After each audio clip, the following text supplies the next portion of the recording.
ఏమంటే మన తప్పులు మనం తెలుసుకోవాలండి. ఎదుటివారిని అనే ముందు అసలు ఎదుటివారిని మనం ఏమి అనకూడదు. అది వాళ్ళ పర్సనల్ మిస్టేక్స్ అయితే. మన పట్ల ఏవైనా తప్పుగా మాట్లాడారనుకో గౌరవప్రదంగానే మాట్లాడాలి. హిందువులకి వాళ్ళ ప్రామాణిక గ్రంథాలు ఉంటాయి. భారతం, రామాయణం, భగవద్గీత, వేదాలు ఎన్నో. ఏమండి హైందవ సోదరులలో వాళ్ళలో భక్తులు ఉన్నారు, నాయకులు ఉన్నారు, పండితులు ఉన్నారు, పూజారులు ఉన్నారు. వాళ్ళు ఎవరైనా క్రీస్తు మన గ్రంథాల్లో ఉన్నారని వాళ్ళు ఎవరైనా చెప్పారండి?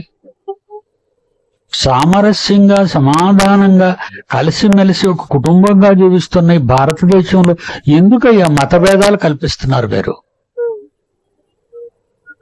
ఇప్పుడు ఎంత రాచుకుంటుందో తెలుసండి ఇది. వాళ్ళు హిందువుల పక్షాన హిందువులు రెచ్చగొడుతున్నారు.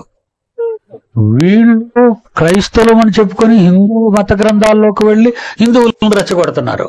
క్రైస్తవులు కూడా ఈ మధ్య గొడవదే కదండి. నువ్వు క్రైస్తవుడి హిందూ మత గ్రంథాల్లోకి వెళ్ళి వాళ్ళని రెచ్చగొడుతున్నావు. వాళ్ళు హిందువులై ఉండి వాళ్ళని రెచ్చగొట్టుకుంటారు, సపోర్ట్ తెచ్చుకుంటున్నారు. అంటే మంచి వాళ్ళని కూడా ఇలాంటి వినిపించి డిస్టర్బ్ చేస్తున్నారు. వాళ్ళు ప్రశాంతంగా సమాధానంగా ఉన్న హైందవ సోదరులను రెచ్చగొడుతున్నారు. వాళ్ళు రెచ్చగొట్టి మీరు రెచ్చగొట్టి ఏమైపోతారు? క్రైస్తవులు హిందువులు కలిసి కొట్టుకుంటారు. మత విభేదాలు కలుగుతున్నాయి, ఇంకా కొట్లాట్ల వరకు వెళతాయి.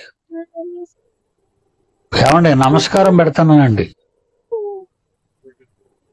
ఈ మతభేదాలు కల్పించే హైందవులలో కానీ మతభేదాలు కల్పించే క్రైస్తవులలో కానీ మీ రెండు వర్గాలకి చేతులెత్తి దండం పెడతానండి. దయచేసి మన ఆంధ్ర రాష్ట్రాన్ని భయంకర రాష్ట్రంగా మార్చకండి ప్లీజ్. నీ యేసు గొప్పతనాన్ని నువ్వు చెప్పుకో, వాళ్ళ రాముని గొప్పతనాన్ని వాళ్ళు చెప్పుకుంటారు. నీది నువ్వు చెప్పుకో, వాళ్ళది వాళ్ళు చెప్పుకుంటారు. వాళ్ళది నువ్వెవరు చెప్పడానికి, నీది వాళ్ళెవరు చెప్పడానికి? కనీస జ్ఞానం మనకు ఉండాలి. ఒక పెద్దవానిగా, ఒక సీనియర్ సిటిజన్గా, ఒక పెద్దగా సామరస్యాన్ని కోరుతున్నాం, వివాదాన్ని కోరుకోవటం లేదు. God bless you children.